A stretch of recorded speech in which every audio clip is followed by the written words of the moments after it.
seeing coming next to fortify and solidify what, of course, are very bold and exciting executive orders, but we know the nature of executive orders, and even though they run the gamut from black to gray to white and virtuous, they are all very temporary, and they express the political whims of whoever is living in the House for a very short period of time. And what is Congress's real duty in all this stuff to make what is being done right now permanent, but also to bring it to the nth degree. And other than that, maybe we can actually experiment tonight with a couple of calls from you guys and gals in the audience live. KrisAnne Hall, something short. I don't know. I want to try out this new method of taking calls and stuff. So let's give it a buzz. Let's give it a try. Anyway, that's what we have on this February 10th, and I'm glad you guys are here. Tomorrow and Wednesday, we really have wide open spaces, and I wanted it to stay that way. I didn't want to overdo it with the booking this week, like we were doing 2 or 3 guests a night last week.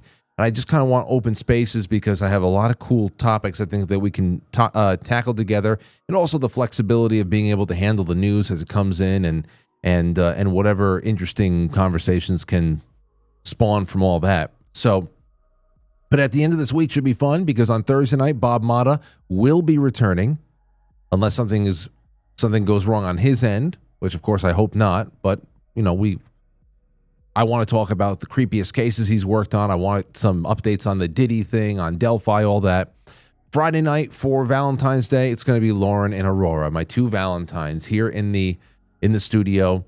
Regular time, 7 to 9. She's old enough to stretch it out to 9 o'clock on special occasions. She did it last night with her cousins and everything else. And then because I'll take them out on Saturday night, the 15th, instead. Anyway, that's just it. And there's a lot more coming your way because I'm making all types of bookings into late February and into March. And I can't wait for next Monday. Next Monday, the 17th, is after the 7 o'clock show, is Film Club, Interstellar. Become a sponsor. Get in on the Film Club. We're watching Interstellar. I already started writing down other things that we're going to be writing. We're going to be watching over time. Definitely got to watch Rear Window sometime over the summer. Hitchcock, Jimmy Stewart. That's a good one. That's a good old school suspense film. Rear Window. Really great stuff. I want to watch, I was talking to my cousin Dave last night. I want to watch Fatso as an adult for the first time. Dom DeLuise. Definitely have to put things like Silence of the Lambs in there and all that stuff. It's going to be great, man. This is going to be so great. So that's all coming together, and I'm looking forward to it. As far as the battle for the building, well, that continues. They told us that on February 24th, we have to go to another town hall meeting to go and voice our opinions and see what the planners are proposing now to try to alleviate the concerns of the town and of the people that they're going to be displacing. But whereas February 24th is listed on the public notice, our contacts in the town have told us it's actually March 31st, which sucks because that's a whole other set of 31 days that we got to wait. But, you know, it'll be business as usual until then. And I'll tell you something, man. The state of calm I'm in over this is really remarkable. I know that moving would be a real big pain in the ass, but I am ready for the change if it's necessary. I mean, we moved into this place hamstrung. We didn't have a lot of options. We lucked out finding some place that was perfect like this, but we definitely didn't have any money. We made it work. And then over the last 10 years, we slowly made not only this space our own, but over the course of the last 10 years, we made our careers. You know, Anthony's channel started popping off in 2014. That was a year before we came into this place. But we weren't really financially solvent for a while, you know. And so wherever we go next, we're going to be established brands and so much more experience that. So I'm just gearing up to make this as hard as possible for ownership to do this thing to my village. And that's really my top priority at this point, because if I succeed, I can't imagine that I will be very well liked by the $100 million man that owns this building. But one way or another, he's going to destroy this building and build a steel and brick malignancy in the center of town that is already getting choked off with city-style traffic in a village footprint, city traffic in a village footprint. And he'll be off with his money, and the rest of us are going to have to live with this shit for the next 100 years and generations after. So, I'm actually just excited to be part of that kind of effort. And I will be calling up everybody I can to be there that day, and we'll see what happens. And of course, I'll let you know, because it's going to affect some things depending on what the timelines we're working on. But it'll never stop the show. We've always got backup places, and the show must go on. All right. So as far as last night goes, with the Super Bowl, what's there to say? We talked a little bit about this on the coffee stream this morning, which is a regular thing now. Monday mornings on YouTube at 11 a.m. Sometimes I'm going to be adding in TikTok and perhaps Instagram Live. I think I might actually do an Instagram Live only stream on Friday mornings from time to time. I don't know, but definitely Monday at 11. Taylor Swift got booed. Fantastic. I love that, because you know what that means, number one? As I joked about this morning, she will not be asked to be a Super Bowl performer. At least I don't think so. After this, you cannot ask her. She's going to be an AARP member before they ask her to be a Super Bowl performer. You can't do it. I think that's a great thing. So she was booed. Trump was cheered. The game was, I don't know, I was shocked at how badly the Chiefs played. All of my pool numbers sucked. Toward the end there, I was one field goal away from a $2,500 pot, but it was not that close. The field goal was not, it was not going to happen, because I needed the Chiefs to go for a field goal. And with them down by as much as they were, there's no reason why they would ever go for a field goal. They would just go for it on fourth down because they needed touchdowns fast. And it was the pool sucked, but at least it was fun. You're there with your friends and your family, and that's that. Philly played well. Can't take that away from them, but the Chiefs just picked a hell of a game to completely collapse, and they got no help from the refs. I know everybody was looking out for favoritism and stuff like that. Man, what? That was just we were in shock. I said, this sucks. This sucks. Now, as far as Philadelphia as a city goes, someone should really, maybe they have. Someone should do a case study on what is statistically more dangerous and costly in terms of property damage, assault, and lewd public behavior.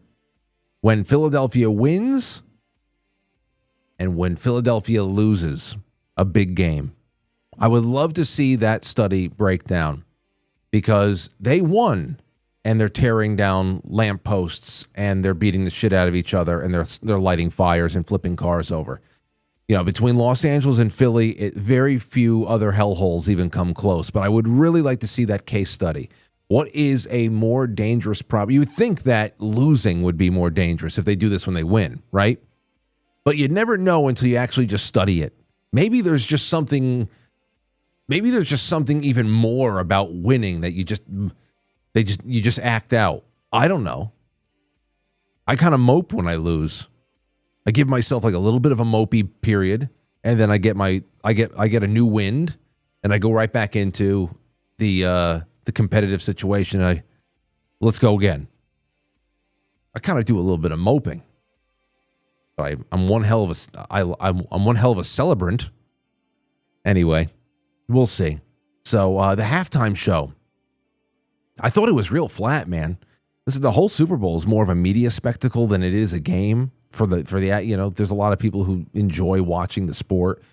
You don't have to have the sport dominate your life to keep up with what's going on, to enjoy the actual thing. It's not a sin to sit down and watch any portion of a football game on a Sunday. It's not like you should have been doing something more constructive, like You should have been reading all the bad news on Telegram for those 3 hours. Or something. I don't know. Keep it on the radio. Go outside, enjoy the sun. Who cares? But when you come to these Super Bowl games, it's a media spectacle. The game really gets put on the back burner for much of it. And I can't stand those pregame life or death previews of high-stakes sports matchups. They're really, really cringe. We were talking about that this morning, too. It's like the fate of the universe. They make it seem like Tom Cruise up there last night. The Eagles, the Chiefs, what's on the line? Who's playing? It's like the fate of the universe is about to be settled on this court or on this field, in this arena. It's just announce the players, let them run out, play the national anthem, have a couple of fireworks go off, a flyover, and just kick off. And then what's the kickoff? A booming 5-mile-long touchback because nobody's allowed to run the ball back anymore. It's fun. Just from just from the get-go, you just get reminded of how everything has changed. But the halftime show, I mean, it really, with everything else, was just really not that spectacular, nor was it very controversial. In fact, a lot of people were left to hallucinating controversy. They're hallucinating. I found this one Joy DeAngelo chick. Look at this. A lot of tweets like this and other social media posts. This one has 700,000 likes from a little 12,000 subscriber channel. Joy DeAngelo. Kendrick literally protested and taunted America in front of the president during America's biggest sports event, Chef's Kiss. This did not happen. It didn't happen. This Korean guy, another 400,000 likes. Kendrick knew Trump was in attendance, and he still did that. Epic. What did he do? What did he do? Like, stop projecting this onto Kendrick Lamar because I don't even know what the hell he even thinks about things. I don't care. I mean, I got a lot of friends who really love him. And love his work. And I've heard his stuff over the years through them. I've actually liked quite a bit of it. But I'll tell you, man, there's absolutely nothing. What happened? So it's like some liberals are losing it so badly right now with everything that's crumbling around them. And nobody takes them seriously that they're literally hallucinating triumphant acts of protest, where most of us people just saw an innocuous, low-energy stage production. And that's the real big thing here. I know he's got a worldwide audience. If you don't know who if you know, there's generational gaps to everything, but Kendrick Lamar is all over the place. I mean, he's been huge for a very long time. So I wasn't just like, who's this guy? I don't even know who he is. No, it was just the sound editing was terrible. The mix was awful. It was just and it came off as low energy, and it was just I don't know. So I even had a few Democrat family members over to join us for the Super Bowl. They didn't even understand what the hell was happening in this performance, let alone thought it was an act of protest. It was just, I just don't get it. I don't get it.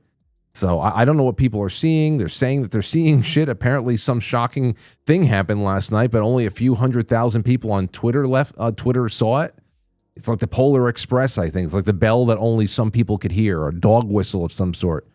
I don't know. So that's just crazy. Some people, and of course they're trying to stir the pot because then you get in on it. You start playing with them in their delusional little arena of thought, and then they got you saying things that make you look like an idiot.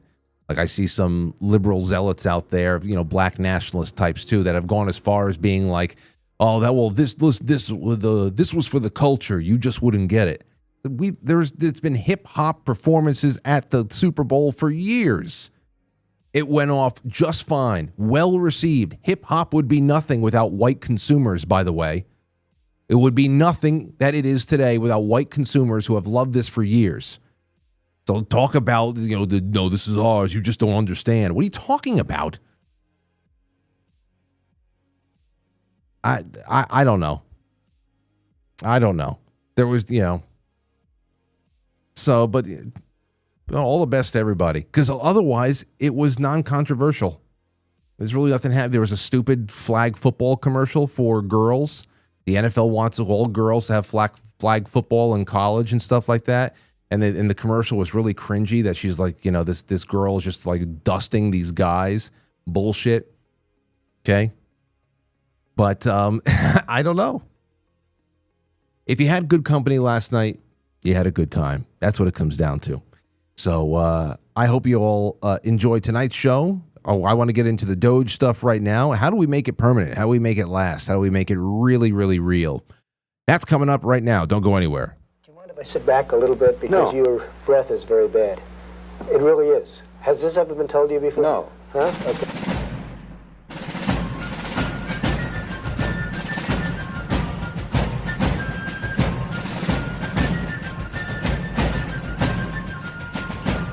You let one ant stand up to us, then they all might stand up. Those puny little ants outnumber us 100 to 1. And if they ever figure that out, there goes our way of life. It's not about food. It's about keeping those ants in line. That's why we're going back. Does anybody else want to stay? Let's roll! The halftime shows, and there's been plenty of subject matter. Didn't get too much last night. Even as I was watching it, just picking up from the interviews that I've been able to conduct and things I've been able to learn and look out for, I said there's going to be a lot of people that are just going to be reaching to make something of this. It really was kind of innocuous, a lot of it. But there was a light occult take that I thought was pretty interesting. I saved that for the second half if we have a significant amount of time. I also want to go into the Obama era.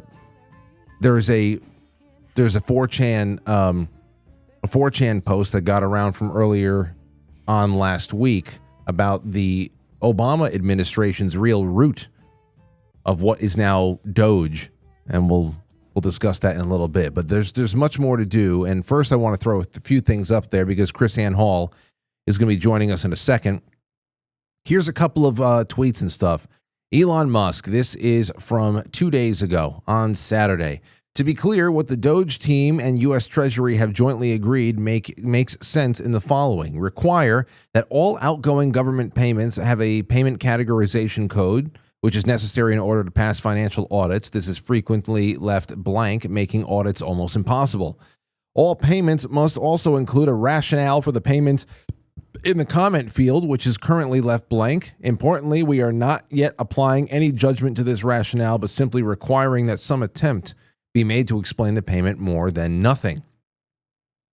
You see, what we see over and over again, ladies and gentlemen, is that there is, just like with telling people to vote by mail with your penny saver mailers, voting ballots that come in all shapes and sizes for you, your dog, your parakeet, everybody gets a ballot. It creates a huge margin of chaos in which anything can happen. And we're starting to see that different things like this, different things are, in this nature are inlaid everywhere. To do not pay list of entities known to be fraudulent or people who are dead or probable fronts for terrorist organizations or do not match congressional appropriations must actually be implemented and not ignored. Also, it can currently take up to a year to get on this list, which is far too long. This list should be updated at least weekly, if not daily. The above super obvious and necessary changes are not being implemented by existing long-time career government employees, not anyone from DOGE. It is ridiculous that these changes didn't exist already. Yesterday, I was told that there are currently over $100 billion a year of entitlement payments to individuals, listen to this, with no social security number or even a temporary ID number. If accurate, this is extremely suspicious. $100 billion a year to people without social security numbers. When I asked if anyone at Treasury had a rough guess for what percentage of that number is unequivocal or obvious fraud, the consensus in the room was that about half, so about $50 billion a year or $1 billion a week, is obvious fraud. It's utterly insane and must be addressed immediately. That's just one. Then he followed up with this. He followed up that on February 9th, yesterday. just learned that the Social Security database is not deduplicated, meaning you can have the same Social Security number many times over, which further enables massive fraud. Your tax dollars are being stolen. No doubt about it. No doubt about it. And it also will pile on top of everything that we are talking about as to why the hell, once Trump got inaugurated and ICE started their deportation rounds, and everybody started, the pressure started getting put on the sanctuary cities and states and all that stuff.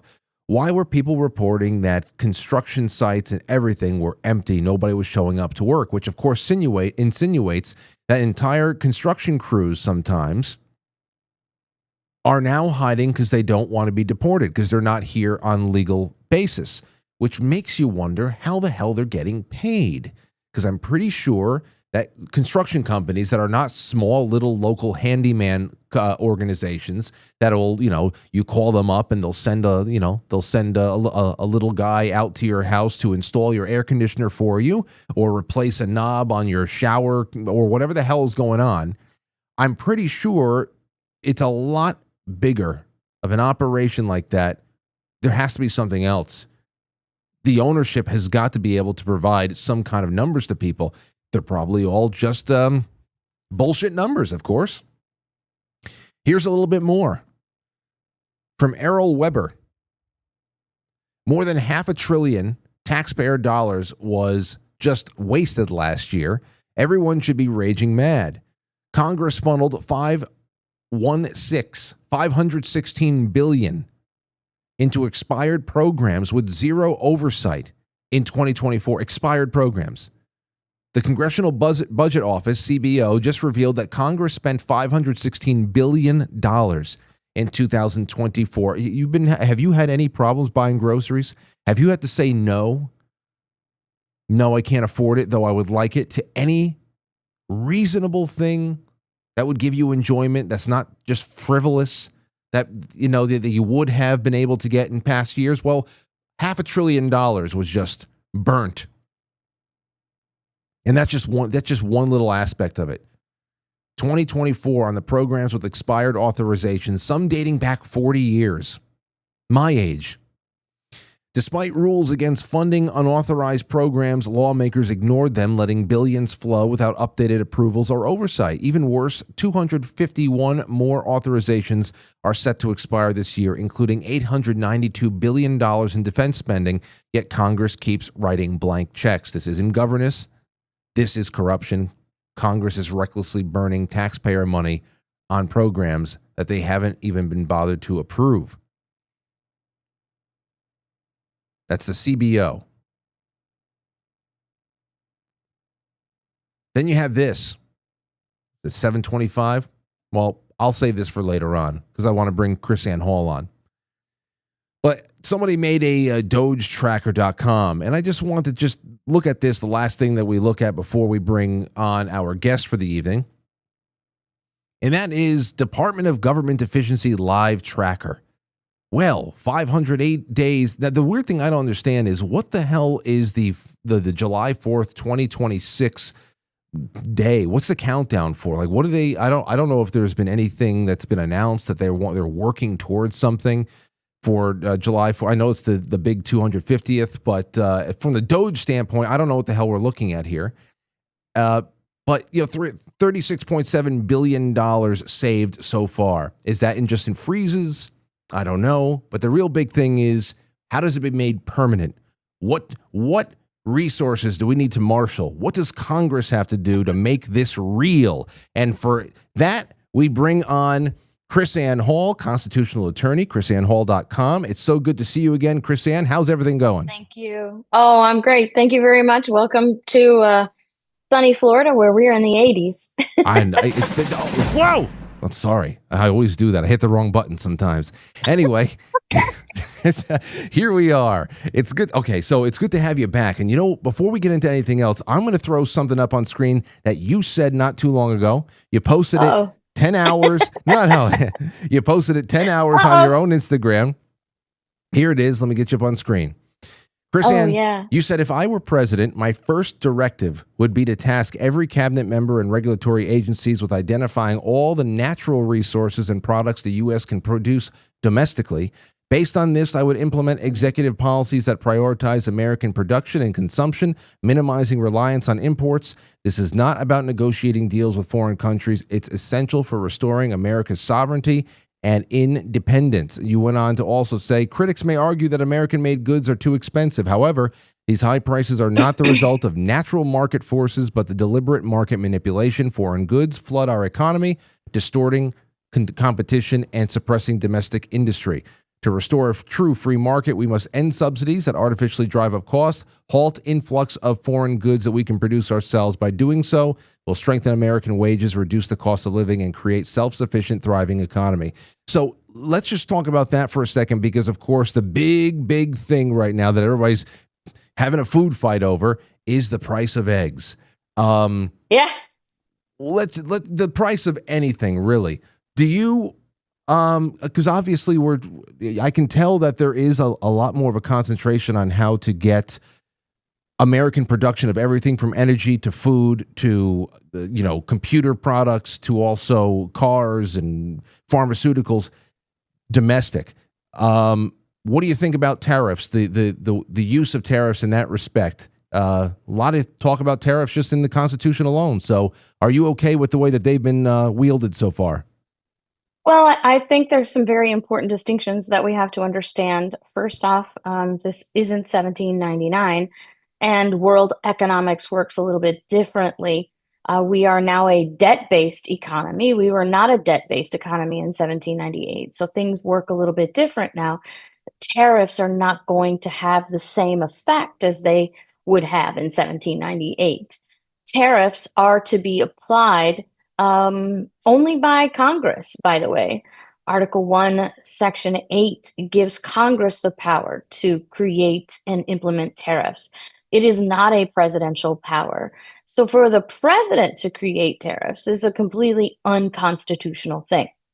That being said, I'm not against tariffs if they are applied appropriately and they are applied judiciously. However, I do believe that we're not actually going to see a tariff applied in America. I think what we're dealing with here is the threat of tariffs to drive deals. And I think that's really what this is about. Trump's the bargaining man. He's the maker of the deals man. And tariffs are giving him that bargaining chip and that leverage to make deals. We already saw that work in many of these countries. So I think that's where we should understand. First off, the tariffs don't come from presidents; they come from the legislature. The other thing is that tariffs, and this is again, we aren't operating under the 1798 Constitution. You do understand that because James Madison wrote in Federalist 45, the powers that are delegated to the federal government by the Constitution, he said, there are few and defined. Those that remain in the state governments are numerous and indefinite. He said the powers that are delegated to the federal government will be exercised principally on foreign affairs. And then he names them war, peace, negotiation, and foreign commerce. He says to which the latter will, in the majority, pay, and I'm paraphrasing, in the majority pay for the expenses of the federal government. So the federal government, by design, was to be funded by the proceeds of foreign commerce. It was never supposed to come into our pockets. The IRS is something, and income tax is something that our founders went to war over, right? The federal, what wasn't paid for by tariffs was to be paid for through apportionment of the states. So that every 10 years, the census would come along, count the number of people in the state, and the number of the people in the state would then determine the percentage of the expenses that that state would have to pay. So direct taxation was to come from the state, from the people through the state, then the state would pay for their portion of the federal expenses, which gave the states the authority to say, hey, we're not paying that because we didn't authorize you to exercise it. So I always wondered how that worked, and and again, this is why when we have conversations like this on the show all the time, say that again, I'm sure the states even today, if they had the will, they can line item veto anything, say we're not going to be remitting this, but again, they would have to be politically and financially autonomous again. There's just too much hostage holding right now with all these grants and how every state is so dependent on it. Blue or red or purple, it doesn't matter. There's just way too much gravy out there. And when you put up that post about what I would do if I was president, I don't know if you got that off X or Instagram, but Instagram. So in the post itself, because those are the pictures of my X post, but in the post itself, I also said, P.S. if I were governor, this is exactly what I do for my state. So our states need to become financially independent. The problem is really, Frank, that even if our states had the courage and the understanding that they're not really as dependent on federal money as they think they are, it's all really an illusion because it costs our state to take the money more than it does to refuse it. So, well, not only that, can we just consider for a second? I was just saying this the other day. It was last week when we started seeing, just with Elon Musk showing up at one agency or another with his interns and whatever programs they're running, to be every day identifying and maybe making public sums that are in the hundreds of billions that are going into programs that are really not doing any. I know that anybody sees that trillions of dollars are being identified for cutting or whatever the hell else. They might think, oh my gosh, there goes my Medicare, my Medicaid, my Social Security. We're not even getting close to touching anything like that. There is so much money there's so little that we actually live off of, that people actually live off of, compared to what is being printed and circulated. Right. That when you think about what an individual state needs to take care of its citizens, if they just had some crafty people in there working with their budgets, they probably can make it all work in really inventive ways. Well, the only way this is possible at the federal level are two deceptions, and that's the 16th Amendment, which allows the federal government to stick their hands straight into our pockets at gunpoint, literally. And so what you have is a situation where the federal government was never to have any direct access to the people, not to take their money and not to give them money either. All access to the people was supposed to flow through the states. And so when we implemented the 16th Amendment and started taking money from the people, we really ended state sovereignty in a large degree. So even if the states wanted to stand up to it, the federal government wouldn't care because they're already stealing money from us. And the reality is, the history of that is that it was only supposed to be temporary to get us through the Civil War. And then when it sunsetted after the Civil War, the politicians in DC were like, hey, wait a minute, what are we doing? We have a continual flow of revenue coming from the people. We need to figure out a way to do this, to make this happen. And so they created the propaganda that created the 16th Amendment. And then they had another brilliant idea. We need to have a women's rights liberation movement, because right now we're only taxing 50% of the population. So now we've got to convince women that they've got to get out of the house and they've got to get a job, and it's oppression to keep them at home and to have them work in the home rather than work out in what they want to do and work in the industries. And they convinced an entire population that you have to have two working people in the household to survive. And so now they have 100% taxing everybody in society, creating a continual flow of revenue that completely cuts out the most powerful check and balance on federal power, which is the states. Had we remained in the original design, you wouldn't have all of this excessive spending, all of this misappropriation of funds, and you wouldn't be working with trillions upon hundreds of trillions of dollars for the debt. And that's an absolute fact. There's nobody that can change that.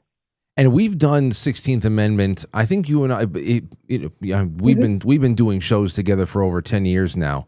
And oh my gosh, I know. I know. Really? Well, our first conversations. We've never looked each other straight in the eyes. We've That is a tragedy never been in the same and a room. travesty. I know. Well, listen. There's going to be a lot of celebrations over the next year and a half with the 250th. We've got to cross paths. But our first conversations were held at the first studio, and we were talking about that. Mm-hmm. They're talking about that tonight. We didn't move into this studio until about 2015, so we've probably been talking since about 13 or 14. I don't know. Mm-hmm. At least. So over the course of that decade, I know that we've talked 16th and 17th. But this I think comes down to what is going to trickle into everything else I want to ask you about tonight, and that is the making what Trump is doing through executive fiat right now with trying to strangle away the sustenance that the shadow government has right now through all of these governmental or non-governmental bodies, just the normal waste and the pork inside of the federal government, all that. Bad laws that are passed by government, or in this respect, we're talking about actual amendments to the Constitution.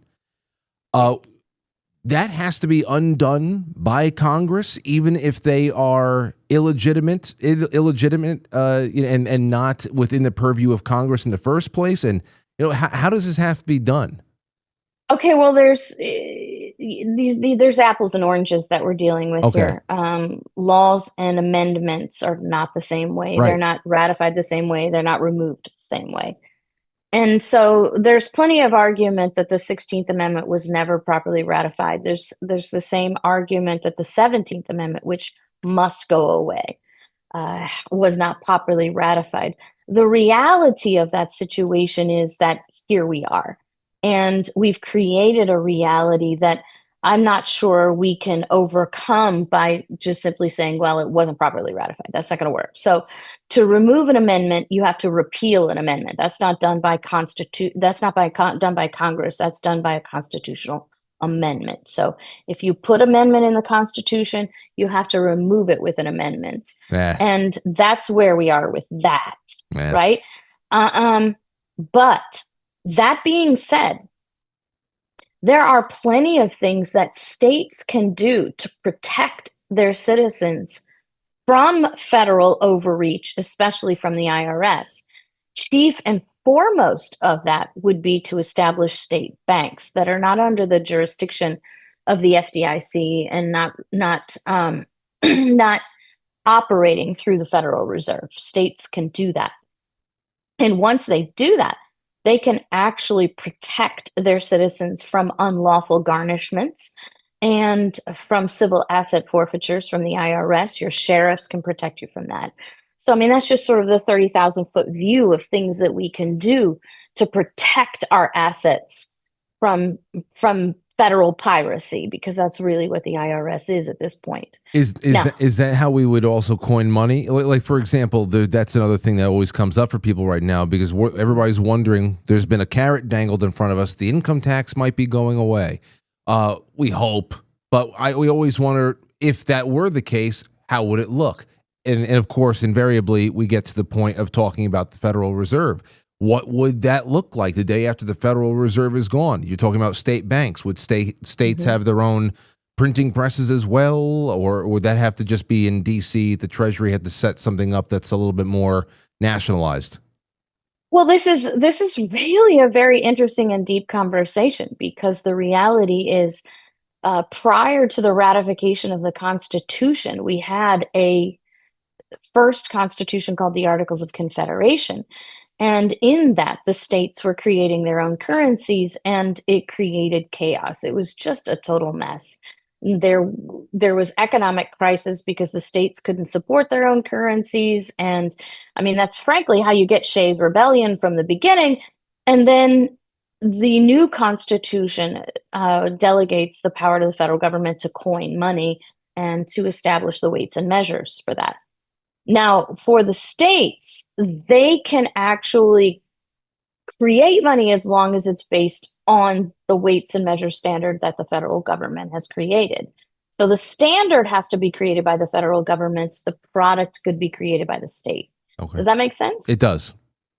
Okay. It does. But I had to throw that little bit in there about we've already lived through this in history kind of thing, because a lot of people don't go far enough back when they think about why things are the way they are and what to deal with, because there's plenty of mistakes we made in the beginning that we can learn from that people end up wanting to repeat because they don't know any better. Well, we just need to go back to state-led currency. Yeah, well, that doesn't work when you're trying to have a union where everybody's supposed to be working together for their, mutual benefit and defense. You've got to have a central currency, otherwise you have chaos. It's the whole reason why the European Union created the euro.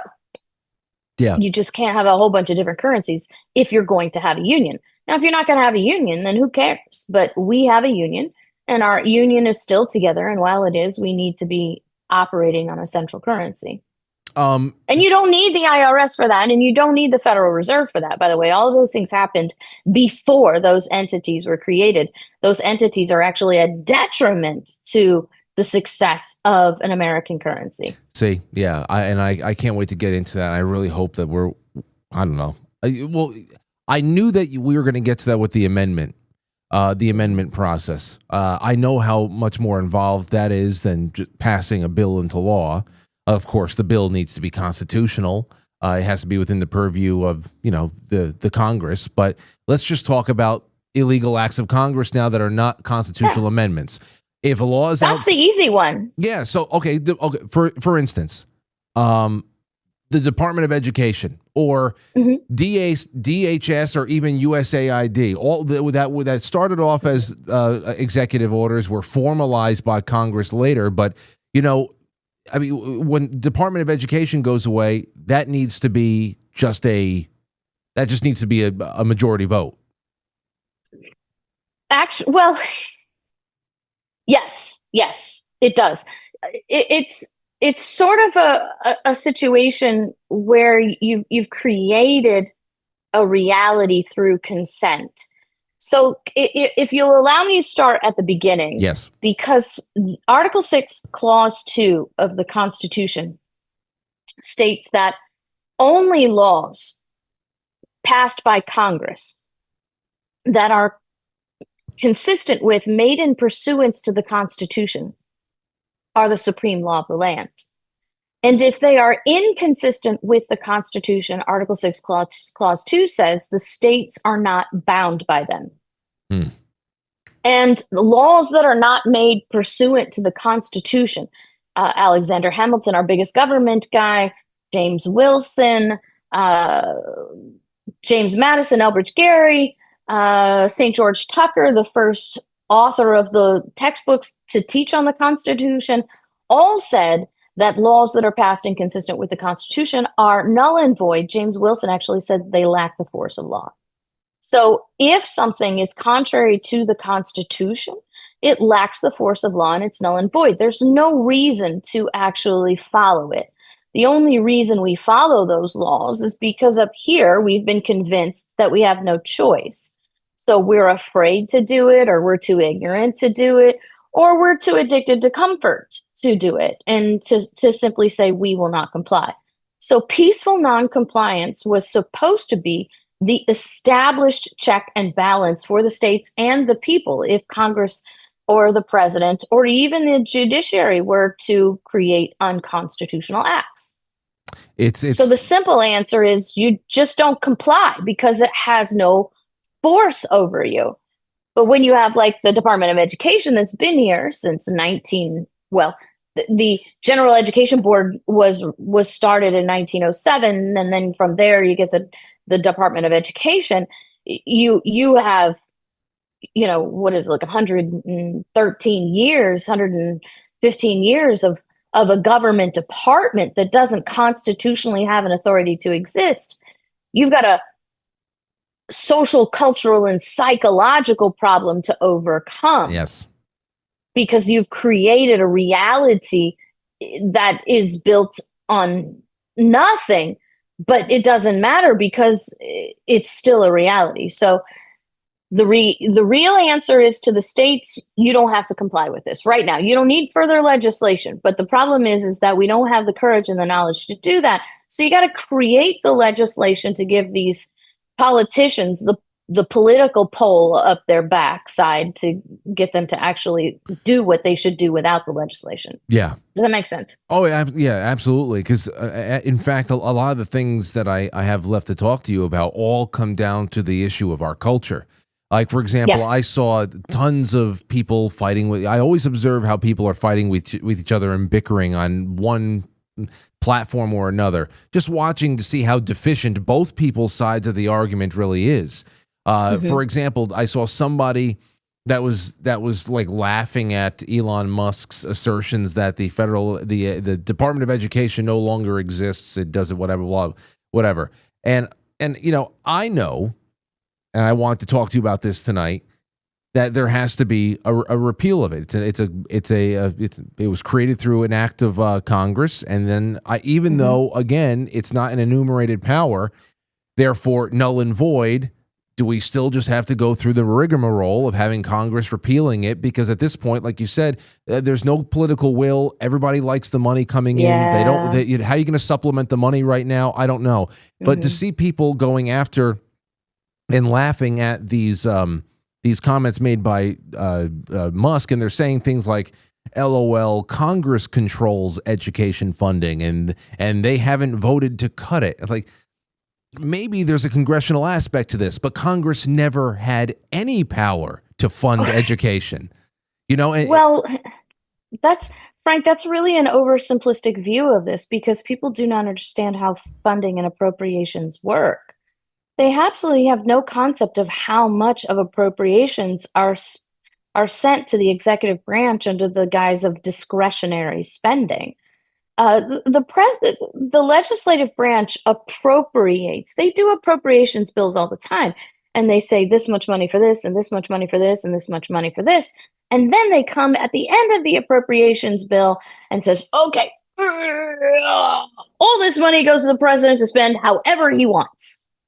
If DOGE really wants to do something, then they need to advise the president to stop spending discretionary funding, to just stop it and just say to the Congress, I don't want any more discretionary funding. If you want this to come from the executive branch, the president unequivocally has the authority to say, I'm not spending this discretionary funding in this way. So the Department of Education gets no more discretionary funding. USAID gets no more discretionary funding.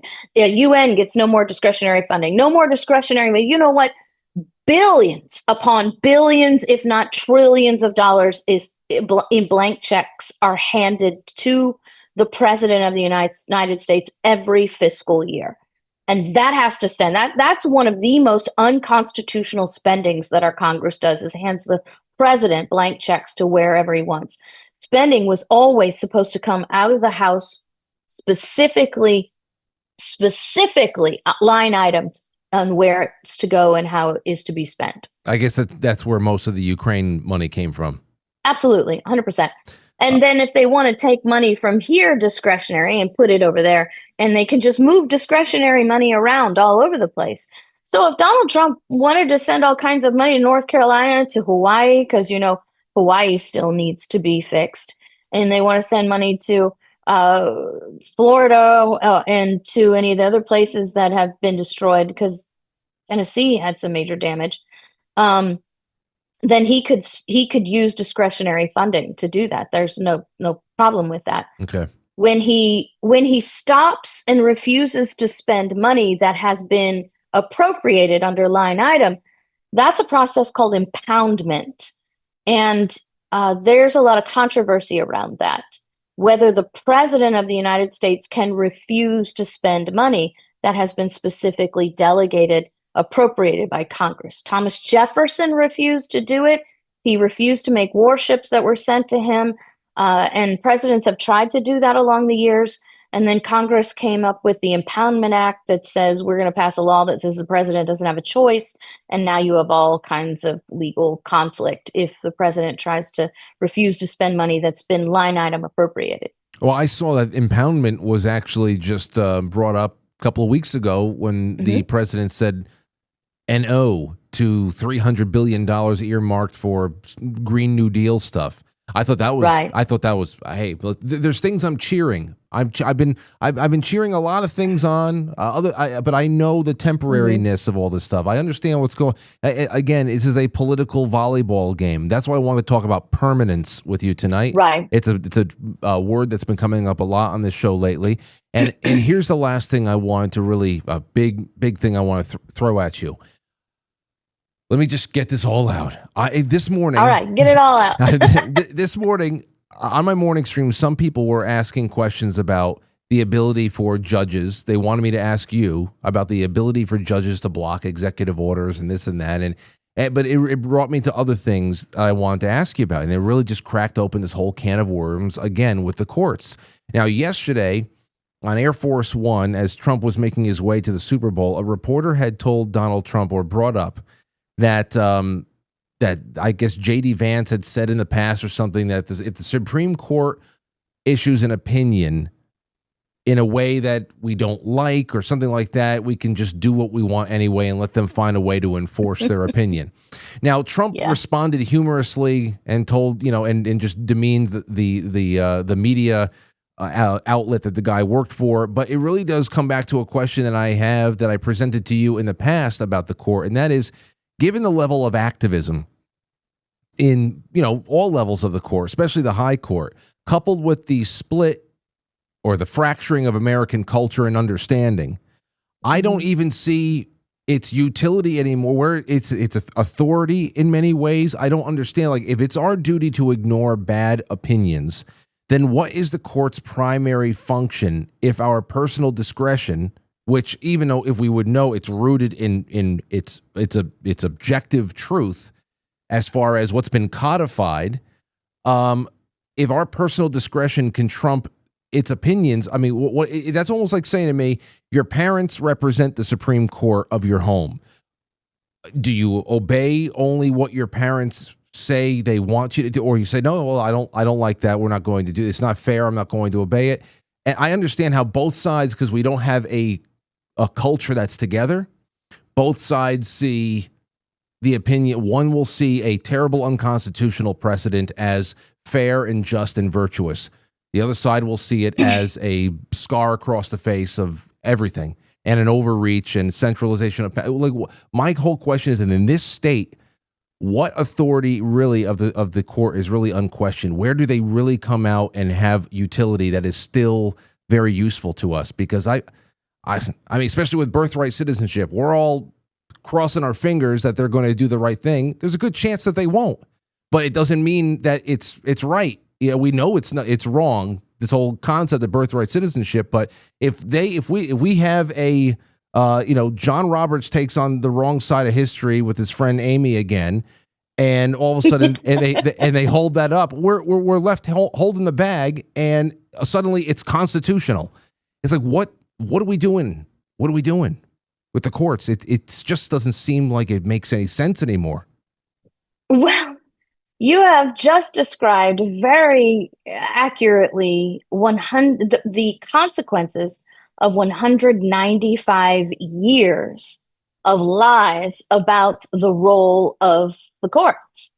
It's absolutely the inevitable destruction of the judiciary, because we began in 1830 trying to teach people that the courts, the Supreme Court, is the ultimate arbiter of what is constitutional and what is not constitutional. There is no such delegation of a power to the courts. They simply are not the ultimate arbiters of the Constitution.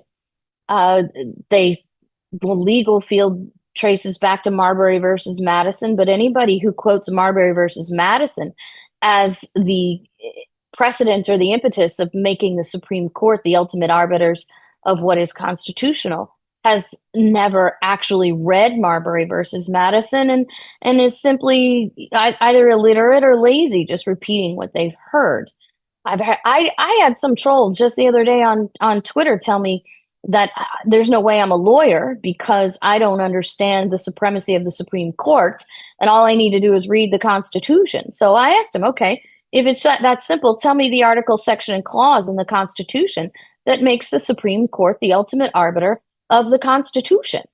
And of course, then it always devolves to ad hominem because they can't do it because it doesn't exist. That power does not exist. You also described what Alexander Hamilton was describing in Federalist 83, that the courts are the weakest branch of government. They were designed to be the weakest branch of government.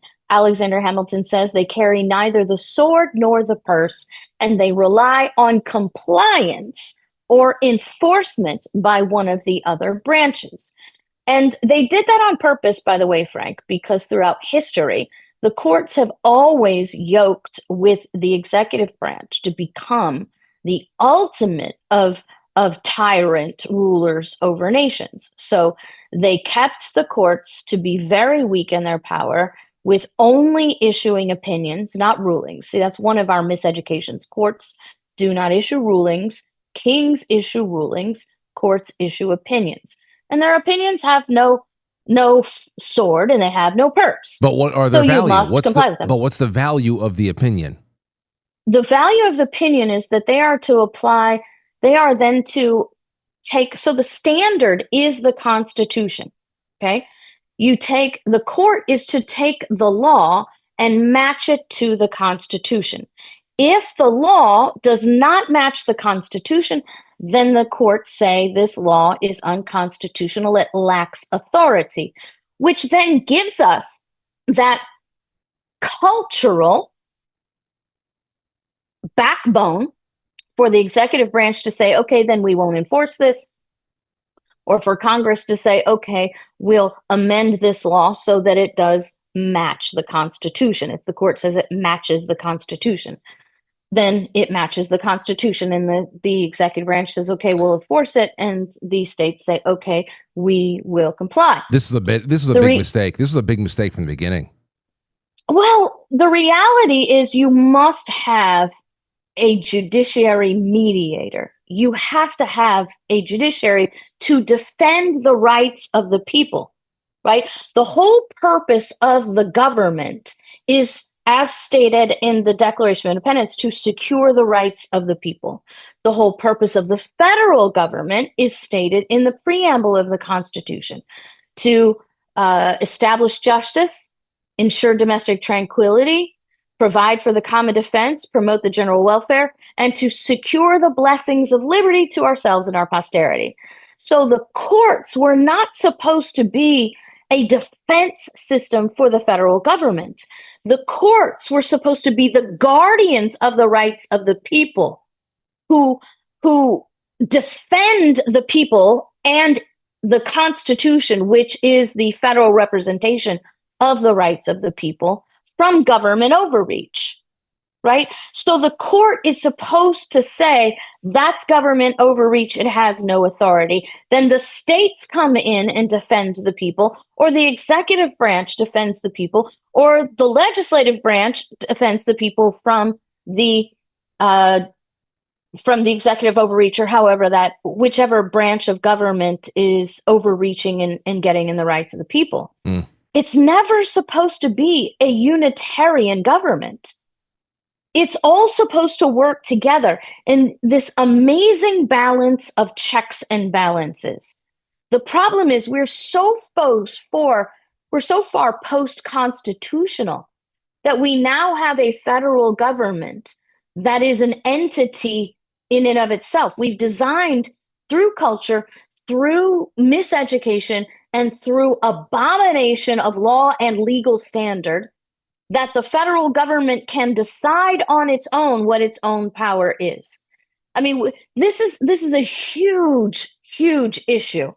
It's explaining the power of the judiciary is a class that I teach, but I generally don't teach it on the road when I travel because it's a very complex, really deep kind of level understanding when you have to understand why we have the courts. But the bottom line is the courts are not there to defend the government. The courts are there to defend the rights of the people. Yeah. James Madison called them the greatest bulwark defending the rights and liberties of the people, because they're supposed to be on our side, not collaborating with government to increase government power. But we've lost the check and balance of the state. and we've lost the attention and the vigilance of the people. Remember, Benjamin Franklin said, we gave you a republic if you can keep it. He wasn't talking to a legislator or a Supreme Court justice. He was talking to a citizen and looking at us and saying, the only way you're keeping this constitutional republic is if you keep it. You must be vigilant, you must be active, and you must be in control. Yeah. I think the more you think, because here, it seems outrageous to me right now, 249 years later, because we're living at the bottom of the slippery slope. And, right. and we see now, to actually envision where they could not envision, or maybe they were hoping against hope, that in the future, this far down the line, people would be so untrustworthy and so divorced from any real loyalty to this country's survival, that all of those competing philosophies and worldviews would be infected, and they would be aligning themselves, and it would be a very activist kind of thing, being a judge in this country, and that it would, in many ways, shapes, or form, overrule any kind of legislative authority, whether it be local, state, or on the federal level. It's just that we're looking back at them. They apparently had a lot of faith in us, or at least some hope. Well, no, you have to understand, Frank, they talked about all of this. Yeah. There were huge discussions about this, excuse me, in the ratification debates in the Federalist and the Anti-Federalist letters. The Anti-Federalists were very concerned about the judiciary. Thomas Jefferson said that his greatest fear was the federal judiciary. Excuse me. And they all said that the only way this is going to work is through the vigilance of the people. And I mean, the judges were, who was it? I don't remember. One of the founders said, when you establish an independent judiciary the way you are suggesting, you will not only make a judiciary independent from political influence, but you will make them so independent they will think themselves independent of God himself. And so there were plenty of warnings, and the Federalists always came back with the response: we understand human nature and the depravity of human nature and the slope that we could slip on. The reality is only this: this will only work if we follow the Constitution and maintain a limited and defined government. Mm-hmm. They were under no illusion that they had created a perfect society. They were under no illusion that this would last. I mean, I think Thomas Jefferson, who mentioned about Shays' Rebellion, that every country needs a good rebellion every now and again. So they really didn't believe that they had a vision that what would happen, that it could happen, that it would last a long time. But they also were abundantly aware of the depravity of man and how addicted we are to comfort, and how we will sell our liberty to comfort. Franklin said, anyone who would trade temporary security for liberty will soon have neither. And so there were lots and lots of warnings out there, but we allowed government to educate us. We allowed government to change what our Constitution says through education and the idea that it's a living, breathing document, and that it's old, it's outdated, it's a slave document, all the propaganda against it. And then we allowed the revisionists to take over the law schools to convince our lawyers and our judges that they were smarter and could rewrite the Constitution. And here we are. So the question is not where did they go wrong? The question is, where did we go wrong, and what are the solutions going forward? Yeah. Well, there's a couple of things you mentioned that anybody who's out there that takes interest in these topics, that has committed to a path of, self-education and all of that, we hear time and time again now. First of all, we have done a number of shows, you and I, on the general welfare clause. We brought up the Cod Fisheries Act and all that other stuff. Yeah. And I mean, bravo, you remember all that? Oh, we did a lot. I mean, we did a good amount of stuff on that. So general welfare, that gets brought up there too. People say, "Oh yeah, well they're supposed to promote the general welfare." Yes, I know. The founders created the perfectly limited government, which can also do everything. I get it. That sounds great. Sounds very, very real. Do you notice something? It says promote the general welfare, not provide for the general welfare. Lawyers, lawyers, you are one. But listen, here's the other thing with the courts. And you know what? Before I say this, because I think it'll buy me some time in case would you be willing to take one or two quick calls? I'm trying to incorporate something new. Would you take one or two calls from the audience? Sure. Ladies and gentlemen, if you want to help, if you want to be part of an experiment tonight, I'm going to put a thing on the screen here. Let's see. I'm going to open up the hotline, and hopefully this is going to work. 914-369-1236. Don't call in with anything too crazy. You know what? Call in and ask a question. We're going to try to keep everything nice and as to the point as possible. I want one or two. Call in. If you want to talk to KrisAnne Hall, the lines are open. Let's give it a shot. Are we going to talk about DOGE?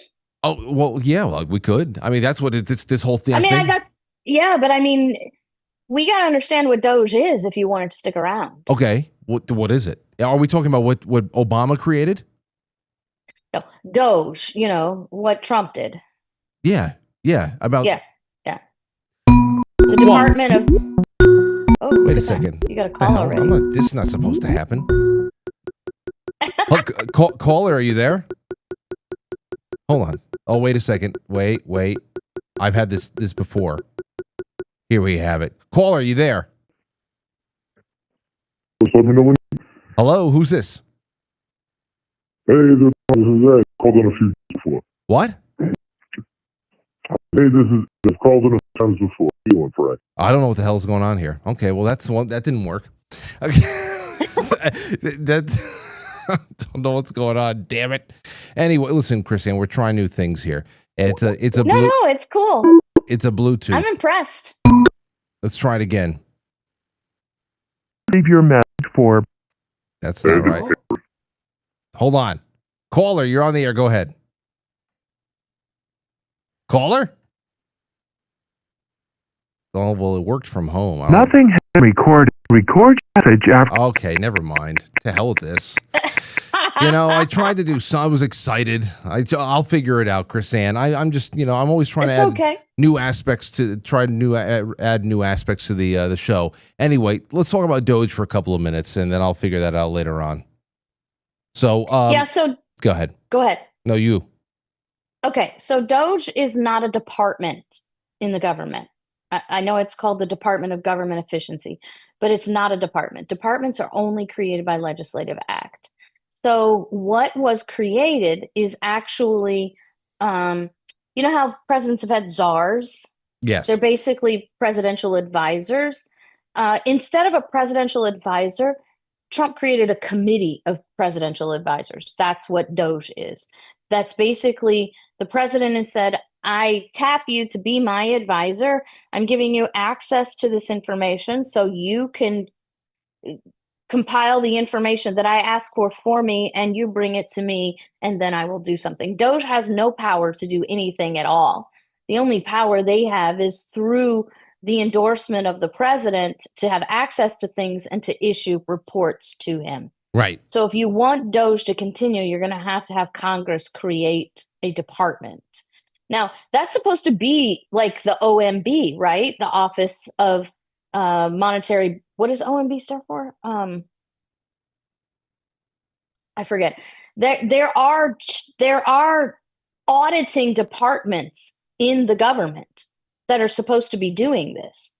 So I fear that no matter how many departments you create to be watchdogs and auditing departments within the government, you're always going to eventually end up with the same problem of these auditing agencies uncovering things that never get fixed, because the bottom line is Congress has to fix it. You have congressional hearing stuff about these things all the time. I remember as a teenager, congressional hearings about a $40 million hammer and a $200 million toilet seat. Everybody knew that we weren't doing that. And then everybody joked that that was funding Area 52 and the aliens and all that stuff, right? But the reality is that we've had a government that has sent invoices for things that are impossible. And we all know that that money is being shifted and extorted and moved to other places. Congress knows, we have hearings on that. But until Congress actually does something about it, nothing's going to change. Yeah. And we removed the power of the state to do something about that when we created the income tax. You see, this is why ultimately I like what's going on. I like how Elon Musk has essentially been named a temporary tattletale. Go out there. I like it too. I think it's amazing. It's the way we should have always been. But like you said, and this is why, and everybody notices this now too. We say, go, hey, I like the lightning pace of this whole thing. I think it's just a great tactic just to overwhelm the adversarial media in itself. Let us deal with it. We'll call balls and strikes. This is bad. That's not. Let's talk to our representatives. Let's see if we can get feedback up the chain, whatever. But go out there, do your thing. And I understand if you're going to make any kind of an impact on how bad things are in 4 years and hoping that you can do it, there's got to be something beyond this. There's got to be something that actually makes some permanent changes in, I don't know, in the interior here. So I think the permanent changes have to happen here. They Absolutely. really have to happen with the people. And that's why I like DOGE, because the people are beginning to see, even people that I know that are like liberal leftists are like, wait, what? We're spending what on what? Yeah. And so eventually, as long as they don't focus on, as long as DOGE and Elon Musk doesn't focus on the conservative catchphrases and try to kick the liberal sacred cows all the time, and they really get in and determine where the misappropriation of funds are going to go to, they're eventually going to catch everybody in the net that's going to be just outraged at the money that's being spent.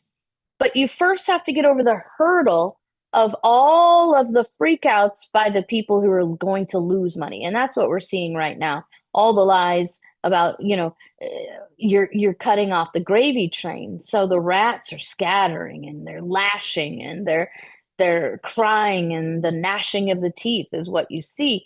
But you can't back down. You got to keep going. And I think what we as a people have to do, and remember, what are we, like, not even a month into this, right? 3 weeks. January 20th.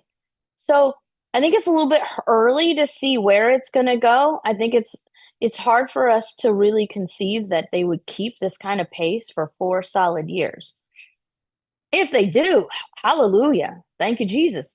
But the reality is then you got to make sure you get somebody in office, you elect someone in office that will keep it up. Yeah. Yeah, and of course the one thing that's worrying quite a few people, and with good reason, is the culture within the Congress itself. I mean, there's a very short window of time, especially the first 2 years. There are slim majorities for Republicans. Mm-hmm. There's a lot of holdovers. There's just a lot of people in there that are no good, and you got to make use of these 2 years. You can't gamble on being able to expand or replace your current crop and still maintain a majority in both the Senate and the House past the midterms. Incumbent, I know that it's a different thing because this is a different kind of incumbent, and we saw some really incredible trends in this last election here, that maybe this is one of those rare occasions where the incumbent can expand leads everywhere instead of get a shellacking or some kind of law. But to your point, I can see how this is a really big shot of cold water to the face for a lot of people, especially, doesn't matter where the hell you're from.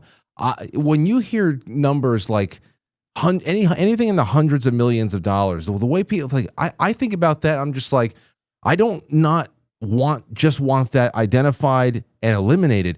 Can I have a little bit of that back, even if I only get $5 of that? If my contribution to that 500 million that went somewhere is only $11.50, can I have that back? Do you think that there's any chance for real retribution for us who have been stolen from, because we've been really raked over the coals. I would love, not only just for a debt jubilee, but I want money. I want my money back, KrisAnne. Yeah, I understand that, and I agree with you. The problem is, I think we're too far down the rabbit hole for that one. Probably. I'm actually reading right now a government, a federal attorney's argument that money is not a property that belongs to the people. Money is a property that belongs to the government, because people don't create money. Government creates money. And government can tax, so government can take money, so therefore it's not the property of the people, it's the property of government. And they have this whole string of arguments of why money is not property of the people, it's property of the government.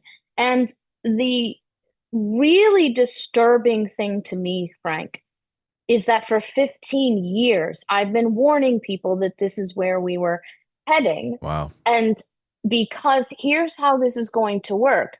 And Donald Trump can fix this, because this is stuff coming out of the DOJ, right? This is stuff that's coming out of the IRS. This is stuff that's coming out of the financial executive departments. And so you have a situation where now he's the head of these departments. He can change that. But I wonder, there's so many moving parts. Can he keep up with all of it?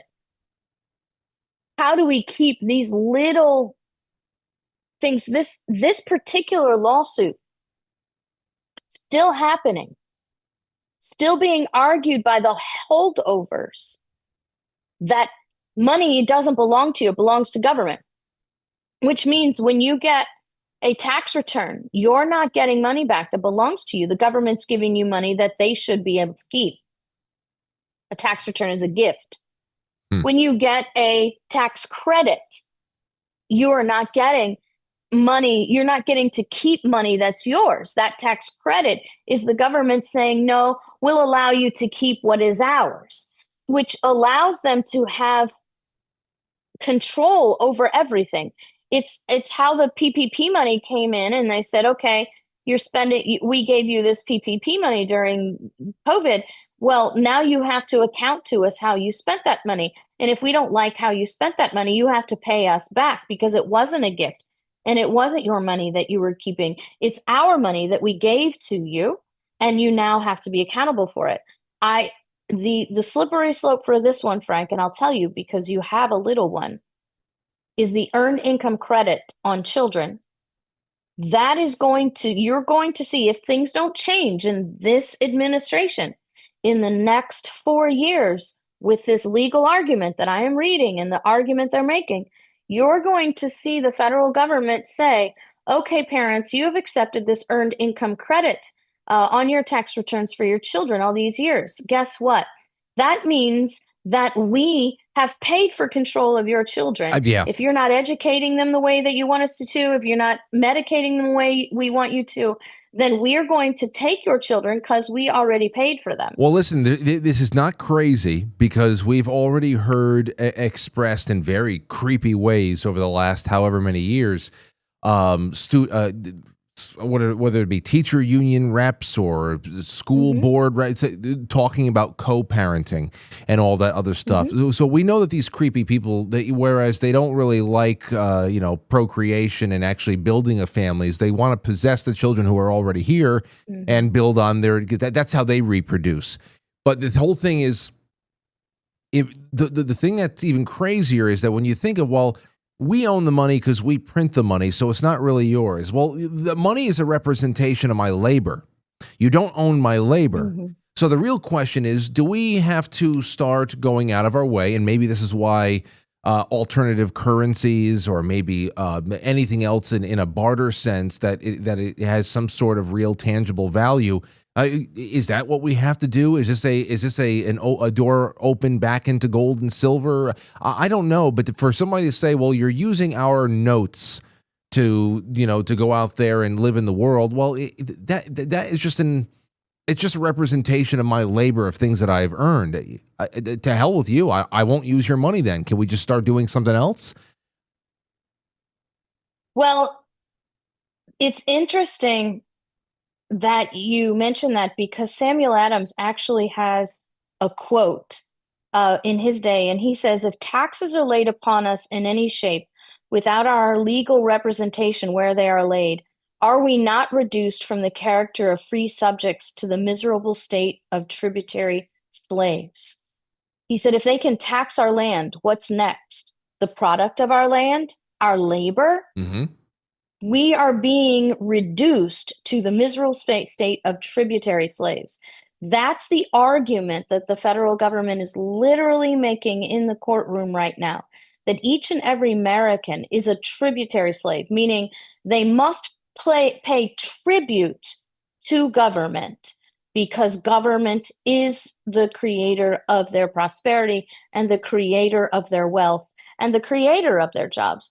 And I don't want to be like really mean about it, but the reality is we've created that reality. Every 4 years when we tell the president, give us jobs, give us better economy, we've literally created a mentality in our society where we believe that government has created everything and is the creator of everything. We have to get back to being creators. And we have to get back to being control. And that, I guess, brings me to where a statement that I would like to make. As exciting as what Donald Trump is doing, I hope that we don't get distracted from the power that we have to establish independence through our state and local governments, because that's really where it's going to happen. We need to get control of our states because anything else just reduces us to a monarchy. And there's never any liberty or independence in the people when you have a central government the size of a dime ruling over a planet. KrisAnne Hall, I only wanted 30 minutes and we almost did an hour, but you were very, very gracious, always gracious guest because, I wanted to do the call-in thing and there's a little hiccup over here I have to work out. It worked when I did it at home in my home setup. So there's something else over here, but you've been so good with your time, and we covered much good ground. I would love to do a 17th Amendment review one day. I also know you and I had already spoken about this, but whenever it gets on the schedule for the Supreme Court birthright citizenship, we will do a proper breakdown of that in the lead up to that opinion. And so, well, it's a fresh new year, and you know what? We're coming up on the 250th, and we should get patriotic and everything else, and it'll be fun. And thank you for your time, KrisAnneHall.com. Anything else you want to leave people with? Yeah, I just want to remind everybody that I do teach classes online, and we have a new complete homeschool education for middle school and high school kids that teaches American history, government, and civics, with lessons and outlines and quizzes and tests and everything that goes along with that. And that's all available at libertyfirstsociety.com. Our homeschool curriculum is called Liberty Guardians, and libertyfirstsociety.com is where you get all that education for the adults and for the kids. Oh, it's already been written down with me and Lauren for a while now. And we're starting with, she's 4 years old, but middle school ain't too far away. With how fast his first 4 years went by, no way in hell is her curriculum going to be without yours. I just got married. I know. And congratulations to your whole family. I saw the pictures. It looked like a really wonderful time. So she's a great lady. Thank you, Frank. We love you guys. You got it. We love you too. Talk soon. Be well and have a great night. Thank you, sir. There you go. All right, everybody. KrisAnne Hall. I don't know what the hell happened. My phone is sitting right next to the mixer. It's got the Bluetooth in there. Maybe there's a setting that I did not pick up right. I was like, did it add that pitch to the guy calling in? The hell? Hello? Sounded, what the hell's all? Hello? What happened to my my voice box over here? Hello? Damn, I don't know what's going on. Maybe the call screwed it all up. I'll have to figure that out later on. Did this side work?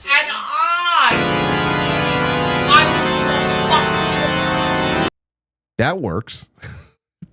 I'm working on a whole bunch of stuff over here. I'm redoing things. I don't know. Okay, really quick break. When we come back, it's all your calls and some other stuff for the last half hour. Don't go anywhere.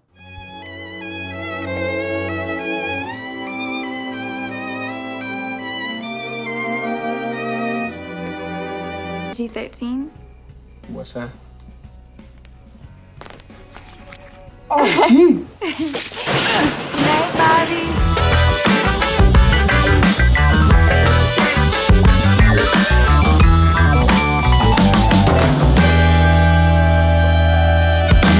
Quite frankly, he's amazing.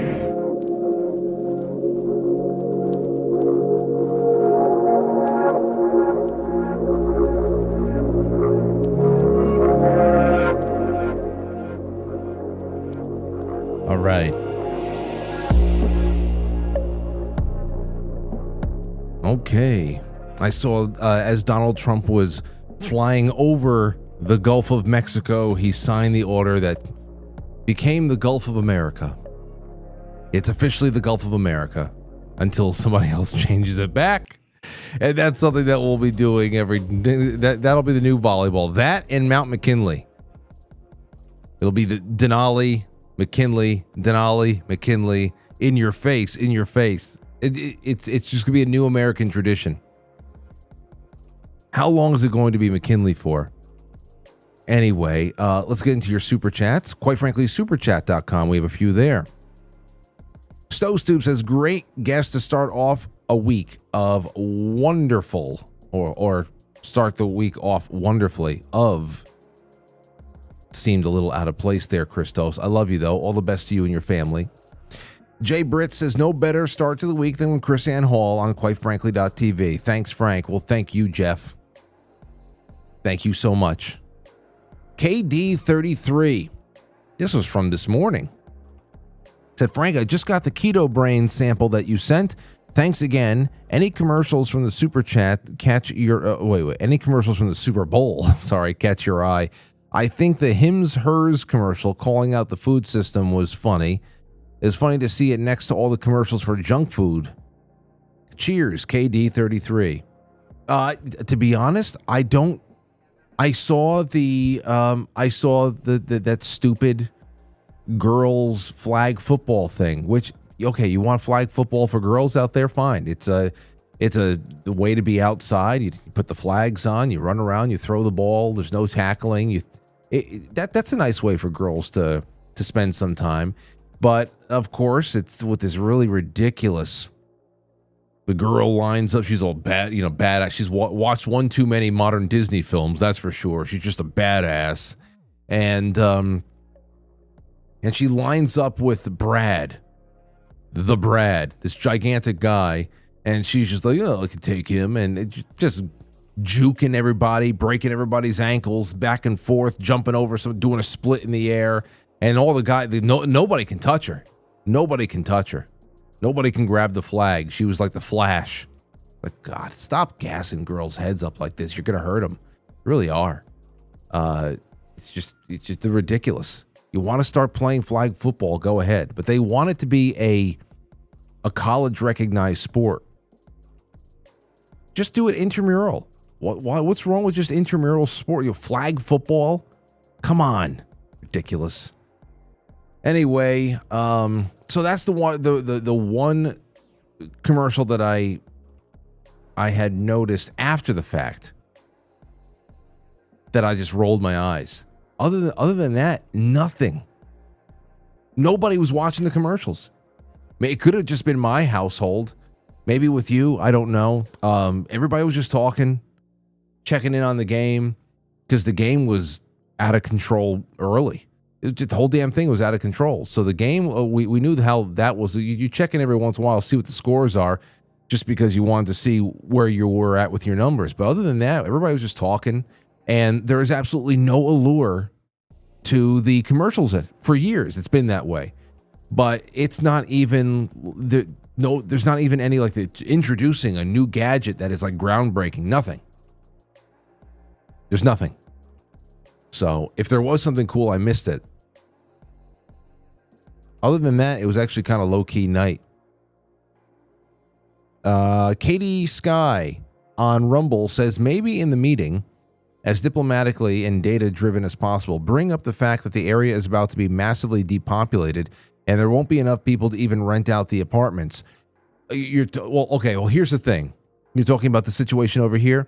I spoke with Anthony as well. I said, there's tons of big picture stuff that I can say about what's going wrong with this town and how the overdevelopment of our village actually ties into big picture things that, of course, has something to do with illegal immigration and our embracing of this terrible plight, or blight, I should say. It's not good. But I can't bring that in there. I want to be as forthright as possible about things and just keep it centered in a way that can't be attacked in some kind of a political way. So I understand that. And anybody who lives here understands that, because it's a form of gentrification. We were talking about it. Middle class families who have been here for a long time are getting squeezed out. They're getting priced out. It's incredible. And these buildings going up all over the place, there is no occupancy. You can't tell me that even 40% of these buildings, and there's 1, 2, 3, 4, 5, and now this one would be a 6th. There's another one going up right now. Half of Main Street just burned down. So we've got like mysterious fires and shit going on in stuff there too. Things are burning down. Oh, good. There's no tenants there anyway. It was all now something. So what's going on right now is insane. And the occupancy is already nothing.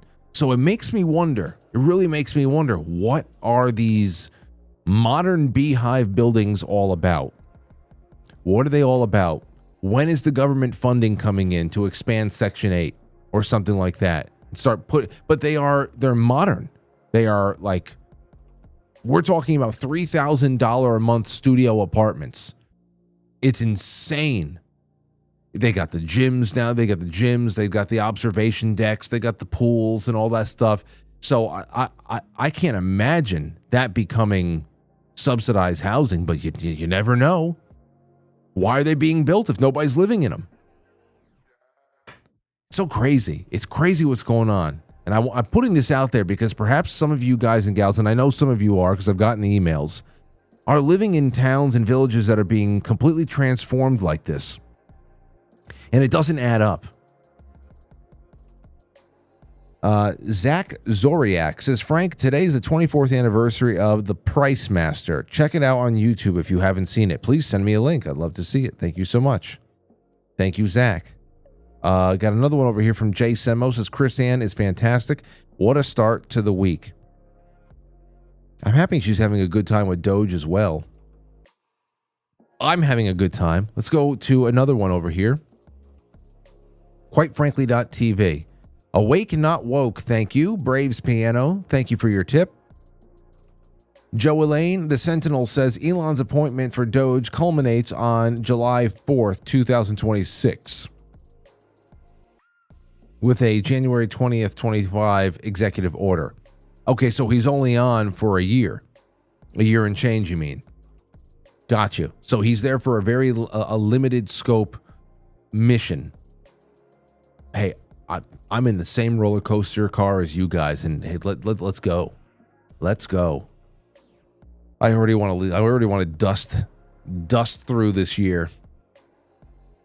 C. Blanche, thank you. The Sentinel, the U.S. DOGE Service Temporary Organization, shall be headed by the USDS administrator and should be dedicated to advancing the president's 18-month DOGE agenda. Terminates July 4th, 2026. Okay, thank you. Temporary organization shall be headed by the USDS administrator. That is where we have this. This is from February 6th of this year. Came right from the boards. And this is where we get part of the title for tonight's show. The OP's Title of the thread is Anti-Doge Shills and Glowies BTFO Eternally. All right? Here's the green text. Be me, I'm a lawyer, actually reads Trump's Doge executive order, expecting some illegal power grab, but it is airtight. Turns out Trump and Musk didn't create shit. Doge did. I mean, Obama did. They didn't create Doge, whatever. Obama did. Obama created United States Digital Service, USDS, in 2014. It was meant to fix Big Mike's tranny BFF's website after it launched as a flaming pile of DEI shit. Bureaucratic patch job to fix the Obama website meltdown. Fast forward to 2025, Trump rebrands USDS as Doge, United States Doge Service. Keeps the acronym, keeps the funding, but gives it a whole new mission. Find the receipts. Legally untouchable because it was already fully funded and operational. Trump invokes 5 U.S.C. 3161, which allows him to create temporary hiring authorities. Doge teams get embedded inside every single federal agency. Each team consists of a lawyer, an HR rep, Zoomer nerd, and an investigator. So an HR rep, a Zoomer nerd, and an investigator, along with a lawyer, goes into every federal agency. They report back to Doge, not the agency that they're embedded in. But wait, there's more. OP continues. Trump invokes 44 U.S.C. Chapter 35, which governs federal IT and cybersecurity oversight. Since USDS was originally an IT oversight body, Doge now has full access to all federal data systems, yes, all of them. Executive order is written to block legal challenges, including language that overrides conflicting executive orders. Orders every agency to comply. Refusing means they violate presidential authority. Congress can't defund it because it's not a new program. It's a repurposed one. DOJ can't sue for overreach because Trump used existing laws exactly as written. Democrats trying to file legal challenges, but they run into standing issues because Doge operates within existing frameworks. Obama literally built the perfect deep state IT backdoor. Trump and Musk just hacked the system and took the admin's controls. Musk now has legal oversight of every major agency's internal systems. The deep state can't stop it without rewriting multiple federal laws. My face when they legally outplayed the system, and there's nothing anyone can do about it. My face when Obama created Doge. I mean, that's one hell of a breakdown. That's one hell of a breakdown. And who the fuck was the mastermind of this? I want to know more about the USDS, looking at that, repurposing it, figuring and just putting two and two together about all of the protections, how there is absolutely nothing that could be done. I would have loved to have been in the room when they were laughing maniacally as they figured out that they had the perfect way of going through these agencies and absolutely raking through them. That's where you see these little temporary injunctions by judges. You have to stop with the Treasury. You can't look into the Oh, man. So this right here, everybody, the anti-Doge thing that I just read to you, it's on the Telegram, the Quite Frankly Telegram. You should definitely go check it out. That's just incredible. Obama built the ultimate deep state backdoor. And they can't stop it without rewriting multiple federal laws. So they must think that they can do a lot of good work within that year of operation up until July 4th, 2026. I mean, if this is all they've done in nearly 3 weeks, then God knows. That'd be incredible. That would be incredible, huh? Oh, yeah. Well, good, yeah. Good that we read through that, no doubt. And one thing I can't wait to learn about is consequences. What are the consequences? Elon Musk tweeted out today. The Doge team, this was yesterday actually, the Doge team just discovered that FEMA sent $59 million last week to luxury hotels in New York City to house illegal aliens. Sending this money violated the law and is in gross insubordination to the president's executive order. That money is meant for American disaster relief, and instead it's being spent on high-end hotels for illegals. A clawback demand will be made today to recoup those funds. Here's the thing that I love. That last summer, going into late last summer into September, when all of the hurricanes started making landfall, when it hit Florida, when it hit Tennessee and North Carolina, all that stuff was going on. We started talking about FEMA and all of its shortfalls and the fact that it shouldn't even exist, and how better off we were to spontaneously be able to spend money with local organizations, how the response time is better. It's a lot more humanitarian, and just essentially how during that time we can see how our priorities, not our, but the government's priorities are completely all over the place. And there was a lot of people saying, no, FEMA is not going to non-citizens. FEMA's not going to non-citizens magatards. They tried denying this shit at every turn. And here we are 3 weeks into the Trump administration, and FEMA tried to slip $60 million to New York so they can continue providing services for non-citizens who should be gone. They should be gone. The Roosevelt Hotel should be going through a thorough delousing right now so it could go back to being a tourist spot. They tried to just slip that in there. And this is 3 weeks into the Trump administration. And to think of all the denials that they were going through last August and September when we realized just how bad FEMA really is.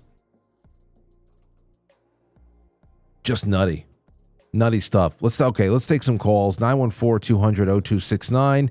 First one up is 779. You are on the air. How are you? What's going on? Hi, Frank. I'm not going to get confused and think that you're your own secretary with this call. So I want to reassure everybody that's not going to happen. It's okay. Well, good. You've already started off. You've started off strong. Go ahead. Okay. Well, I put on my good headset microphone for this. So long-time listener, first-time caller, first call of the night. Sounds like that was successful besides your host. So that's 2 for 1 there. Absolutely. I'm actually I just started my first channel here on Rumble, and I wanted to mark the occasion by giving you a call. I just chatted in there on financial rebellion. I'm creating this channel about what you're talking about tonight. So it's like crazy that you happen to have this guest on the show, like the same night I was just doing this. I'm listening to you in the background, and I want to give you a shout out. I'm from the Southern Illinois area, and I've been wanting to get in touch with you for a while about your calling situation. Have you looked into Jitsi? It's spelled Jitsi. No. What is it? Okay, so Jitsi is an open source platform that I think they're encrypted, but I know you can create anonymous rooms, and they allow you to create a phone number for somebody to call from, like you said, not tech savvy, regular cell phone or whatever, and you can either have a PIN or not have a PIN. And with your special mixer that I actually have a Gigcaster, it's similar to your Rodecaster, there might be a way to patch people on, say, like channel 2. You can make them audible to a person who's coming through on Zoom that gets the final mix of everything you say, if that makes sense. But I would look at... It does. Yeah. It does. What you can do is right now I remember it, but if you can send me an email with that, I'll definitely look into it, because I did the Bluetooth patch over the weekend at my home setup, and it worked like a charm. So I would really like to get that out of the way first before I start bringing in any third party software and adding to the processing load over here. Absolutely, and Jitsi can run as on the browser. You don't have to install anything. It's very simple. Okay, well, I'll take a look at it. Well, thanks for the call. Anything else? And, which email's better, Gmail, or still using Gmail, or can I do the Proton Mail? No, it doesn't matter. Quite frankly, podcast at Gmail or Proton Mail, it's up to you. And I really appreciate the suggestion there, because the sooner that I can make this a regular part of the show, it's going to be a much better version of the show, in my opinion. So, Oh yeah, and I heard you when you got it done successfully. Was it last night or the other night? I heard the successful attempt, and so I didn't just hear the one that didn't work out tonight. Although I think he had a voice mod going, and he was gonna punk you or something. So you're probably glad you hung up on him. But I'll do the Proton Mail one, and I will be emailing from the email that says Final Rebellion. That'll be the name of it. But I've been wanting to help you out with that for a while, and I just couldn't get through to you somehow. I appreciate you, man. I'll be on the lookout for it. Have yourself a good night. Okay, you too, Frank. Nice to meet you. Take care. I don't think it was a troll because the connection was shitty. It seemed like a not very optimal Bluetooth connection. But there was a lower shift. I don't know. That voice was pitch shifted downward, and I just figured that with the general connection that everything was getting screwed up. But I'll do some tests afterwards. Maybe I'll do a test before I leave here tonight. 816, you're on the air. Go ahead. Hi, Frank. Hey, who's this? Hey, Rhonda. Hey, Rhonda. You was talking earlier about the Supreme Court having opinions. Yes. You know what they say about opinions, don't you? Yeah, every asshole has one. Yeah, that's not law. Yeah. Oh, yeah. I know, but that's the whole thing here. That's the whole thing here. We know it's not law, but there is no political autonomy in the states at this point. None. They can issue an opinion on one thing, or they can issue an opinion on gay marriage, or issue an opinion on Obamacare, or this and that. And the states are required to say this: you are not acting within your jurisdiction, and it means nothing to us. But the way that every state is held hostage with this money, it's very hard for them to say no unless there's something. If there's the will and the culture shift, that's the real thing here. We got a culture shift that needs to come, or else it's we're just going to continue to look at these judges as oracles. I mean, that's just what it. I mean, aside from the general welfare clause bullshit line that I hear from people out there, the brain dead notion. Here's another thing I always get: this brain dead notion that judges are there to, they say, interpret law instead of apply the law. Even that. You can see how we're off track, but interpret law, that has never been stronger, that little cop-out over there, as if Congress writes legislation in some fabled Enochian language, and judges are the only oracles on the planet who know how to read that I don't know, that glyph, those glyphs, hieroglyphics or something like that. It's just insane. So all over the place. It's a difference between legal and lawful. Now, what they're doing in their corporation is perfectly legal because they set it up. It's theirs. I loved your guess. The only thing I would, when she was going back and forth between like the 17th Amendment and talking about 1776 Constitution, is there's two constitutions. There's one of the United States and one for one of the United States of America and one for the United States. I'm sure you've heard people talk about the U.S. corporation, right? Yes. Okay, well, the constitutional republic is not a corporation. It's a trust. Right. And okay. It's still there. It's we abandoned it. We all decided, we wanted to go be our political status to be U.S. citizens. And if you're a U.S. citizen, you, by consent of you, have decided that you're basically living under the feudal system. You are a slave. Protection for allegiance and allegiance for protection. You say, oh, U.S., corporation, I'll give you everything I own if you protect me. And so you got to do what they got to do, because by consent, when I got in the military, the UCMJ was my law because I said, you pay me, I'll go by your rules. And if I would have done something, wrong in the UCMJ, they could have thrown me in prison for the rest of my life. Now that I'm have fulfilled that contract honorably, I'm no longer subject under the UCMJ. Something that Mark Levin, he's not my favorite, but one thing I did agree with him with back in 2016, I can't remember what they was talking about, but he said a U.S. citizen is not a matter of geography; it's a matter of jurisdiction. So, like I say, the republic's still there. I changed my political status to not be a U.S. citizen anymore, and I actually went to the pawn shop and bought protection, and didn't check the little box U.S. citizen. And I think it actually got approved quicker than the last one I bought that I checked the U.S. box. Well, but you know, Rhonda, if you get into any sort of trouble, you're still going to face all the same repercussions that we do, whether you see yourself as a citizen or part of the sovereign movement or whatever. I think you called don't start that sovereign citizen crap. That's one of their words, conspiracy theory. I didn't say sovereign citizen. The citizen. I said sovereign. You see yourself as sovereign. I didn't use citizen there. I see myself as free. Sovereign. Yes. And well, that my rights don't come from another man. I get you. And but before we get into that, I want to tell you the thing I wanted to tell you about what I think is going on with DOGE. Very quickly, go ahead. I think what you're seeing is an audit, a bankruptcy audit. The corporation is bankrupt. Like a year or two before Trump left office, I don't know if you remember him coming out and saying, meet your new Federal Reserve chairman. He rolled the Federal Reserve over into the Treasury. And there's I know you're big into gold and silver.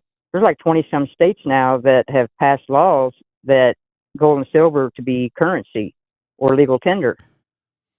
And I think, when he, on his inauguration day in 2017, he said, I'm giving the government back to the people. But we got to populate it, and that means that you got to be personally responsible, that you take care of yourself. If you need help, that's what we're supposed to be helping each other about. But I think you're witnessing a bankruptcy. That's why the audit's going on. Well, I think taking a check and balance of everything. I get, and Rhonda, thank you for the call. What I think is 100%. There's nobody that I know who would look at what's going on right now with DOGE and say that this is anything less than an audit. It's across the board. The real question is when are the books opened up with the Federal Reserve, and what kind of pushback are we going to have over there? Federal Reserve is one of those entities that has taken great pride in thumbing their nose at the federal government for a long time. That you cannot tell us who to have as a chairman. We will not leave. We don't care. We're doing our own thing over here. So that's another thing that needs to be addressed. As far as the sovereign movement, you can call yourself free, sovereign. It's the same word. I understand it. I hope you don't ever find yourself in a confrontation with police, because that's just not going to work. It's just not going to work. I don't get it. I've every so often people say, the 1871 Organic Act and there's two constitutions and all that stuff. It means nothing to an educated people. Nothing. It means nothing. The only reason why we're in a situation like this, everything I talked about with KrisAnne Hall tonight, everything is a result of people not understanding civics, basic civics. Okay? The method to pass law, to amend the Constitution, to repeal portions of the Constitution, it's all still there. It's all there for the taking. There's no political will because we are uneducated. It's not because in 1871 a separate corporation was made and therefore if our culture was fixed, it doesn't matter what the hell somebody scribbled down on paper, because if that was the case, even if it was the case, it was done in contravention to our actual laws. That would just be an act of war. It's not just shifty legislation. No, whoopsie. I mean, that's an act of war. It's subversion. So every once in a while I get that tossed my way, and I look into it less and less, just like I'm holding my breath less and less with the whole Gisara, Nisara stuff, and And yeah, I'm looking into bringing on another guest soon who talks about the income taxes and who's paying and who shouldn't pay and who will pay. I like listening to it, but I'll tell you, I ain't going to be the one to skip the SAT and be made a mark out. Not going to make me into a mark. So there's that. 914-200-0269. Do we have any time? Car Guys New England said, "Hi, Frank. I was hoping for the DOGE commercials that were apparently an internet hoax. P.S. The lava light cap is loose." Yeah. We heard that there was 5 DOGE commercials. That would have been great. To even have 2 would have been great. Because everything else sucked. For a little time there, my buddy Mike May, who is the multimedia manager over here, is he said, "Hey, listen, I'm going to start taking a counter of how many times they show Trump and how many times they show Taylor Swift, just so you can throw it out there as a stat." And honestly, they didn't do anything. You got Trump saluting in the beginning of the game. If they showed him twice the whole day, if they showed Taylor Swift more than twice, I don't know. I think that they all got the memo. Nobody wants to see Taylor Swift, and if they can not show Trump too much either, you can tell everybody was just trying to let's just maintain. It was really an uneventful day. So as long as you had some good company there, it was probably a nice afternoon. But there was no big drama. There was no assassination attempts. I saw a whole bunch of shit thrown out there. All right, what else do we have? Trebulence says, to touch on small towns and villages, there's a very big scandal going on near my hometown with corrupt judges, etc., involving a new development in a city near me. Look into the Great Pocatello land grab. Send it my way so I can look into it. Send it my way. There's a lot. Building departments, local. We could do a whole show on local building departments and local building department corruption. I mean, the reason why we moved into this building is because the first place we set up shop in was literally a death trap. Okay, our spot, of course, looked beautiful.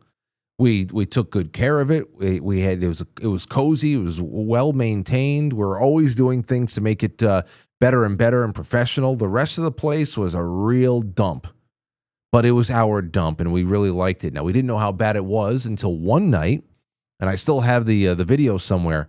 I was live streaming from the band room. I was on the drums, and I was just streaming. So I went live on my electronic set. I was feeding through an iPod, and I was playing along to music, and I was just streaming it live for like bonus content one night. And in the middle of the stream, and there's a bunch of people there. We had some friends that were working in one room. I think somebody else was on the air in the other room, and I was just in the middle room just playing on the drums and doing a separate stream. And you can see in the stream, it's starting to get a little smoky. And I looked around, I said, I'm calling people. I said, "What the hell, you smell that?" And everybody went out into the hallways. People start screaming, "Yo, there's a fire somewhere. It's smoking all over the place." So, we were the only one. This is like at 10:30 at night. The only ones in the building, we think. We really think that there was somebody upstairs that was like, there's a couple of Spanish guys that ran out of the building, like as if they had set a fire by accident or something. They thought it was sawdust that actually made it go up in flames, that there was some kind of fire that was sparked because somebody was like buffing the floor or something like that, and saw spontaneous combustion, whatever the hell. Anyway, the sprinklers went off, not in our spot, thankfully. It was down the hall, all that shit. So we were there to call the fire department. They came over the course of the next couple of weeks. We found out that there was over 400 safety hazards identified in the building. Exposed wires. There was leaks from pipes that were dripping onto sockets. There was dead-end hallways. There were all types of electrical and structural issues here, plus just general zoning problems. This was from years and years and years of just paying off the building department, turn a blind eye, and there was a lot of corruption that was uncovered here in the town. I have to imagine that's all been tidied up, but it was bad for a while. I have to imagine that happens all over the place.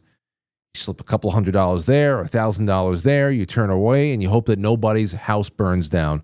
Well, we came from one death trap. We did. We came from a death trap that was a result of corrupt building departments, no doubt about it. So we got plenty of stories on that are personal.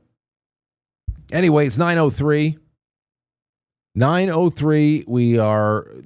I'm really happy that you guys were able to hang out with me tonight. Thank you to everybody in the chat rooms. Thank you to Porpoiseful. There's a couple more super chats on quitefrankly.tv. The Sentinel says, if you can, ask KrisAnne about the FEC commissioner who served over 25 years of a 6-year term. Oh, well, I didn't see that. The Sentinel says, if you can, ask KrisAnne about the judge injunctions for Trump executive orders. Tennessee TCB for the Snow Fort Fund. Sent to Fleet. Yeah, the Snow Fort that never was. Those little tyrants. So, but anyway, you guys are the best. I really appreciate you. And tomorrow will be more. What do we have coming up after the show tonight? Here we go. Mark Dice, Theo Vaughn, Jay Anderson with Zach Voorhees, Elon Musk of at West Point, the future of technology in warfare, Chrissy Mayer, and then Art Bell with Jonathan Reed, Alien Encounters. That's all tonight on quitefrankly.tv. It starts right after this. And listen, we have another week. We have a 1 week from tonight. This time next week, we are about to cut off, quite frankly, and go into our first evening of Film Club. If you become a sponsor through quitefrankly.tv, you see the Sponsor Us tab up top, or there's links below in the description of this episode. Lauren and I are going to provide a nice welcome package to you. We're collecting all of your addresses who sign up as a sponsor at any level. Whatever level is comfortable for you, from $5 on up on either Subscribestar, Patreon, or through quitefrankly.tv. Whatever is comfortable for you, whatever the hell it is, we're sending you a welcome package. It's all going to be movie themed. To celebrate the inaugural month of movie month, we're also going to send you 3 packets of Keto Brainz because I want people to try this. Been using it for a while. I want you to try it. So become a sponsor. We're gonna send you stuff on top of all of the amazing access you get to book club, film club, the Sunday streams, and so much more. The giveaways in March, we're doing another just a giveaway for all of our people over there who are sponsors. There's a lot coming your way. Always is. I'm just trying to create more and more value for you. And we're doing it in a big way in 2025. All right. That's all. Thank you so much. Thank you so much. So much. Good night. I'll catch you on the flip side.